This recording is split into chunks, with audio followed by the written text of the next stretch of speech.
তারা হলো গিয়ে ঘুষ-টুস দিয়ে আসে।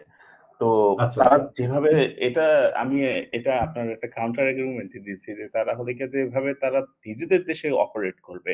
তাদের যে আম লস আছে, রেগুলেশনস হুম, আছে হুম, হুম।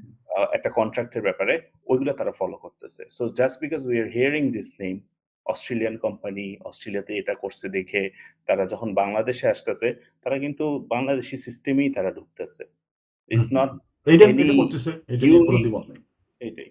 তো বাংলাদেশে যে এমআরটি যেমন চাইনিজ বা জাপানিজ যে কোম্পানিগুলো আছে, হুম, আমরা যাদেরকে চিনি বা তাদের অনেকের কাছেই শুনছি বা ওই কোম্পানিগুলা হচ্ছে বাংলাদেশের সিস্টেমে অপারেট করে। তোমার কথাটা একদমই সত্য। যে হ্যাঁ, তারা বাংলাদেশে যে অন্য বাংলাদেশের লোকাল কোম্পানি যেভাবে কাজ করবে, তারা বাংলাদেশে এসে ওইভাবে কাজ করে।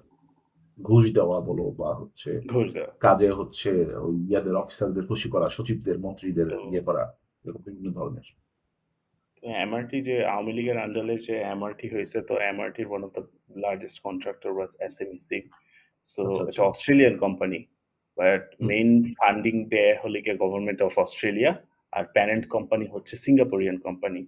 তো আমরা সিঙ্গাপুর, অস্ট্রেলিয়ার নাম শুনলেই মনে করব যে এইসব কান্ট্রিতে তো 0 থেকে শুরু করে 0 পর্যন্ত করাপশন হয়ে থাকে এসব হুম, হুম, কান্ট্রিতে। হুম, বাট এই কোম্পানি ইস নটোরিয়াস ফর ঘুষ দেওয়ার জন্য নটোরিয়াস। তারা জানে, তারা কঙ্গোতে যখন প্রজেক্ট করে তারা হলো গিয়ে জানে যে কার কাছে ঘুষ দিতে হবে। হুম, ইভেন হুম, দে হুম, সাপোর্টেড রেবেল গ্রুপস।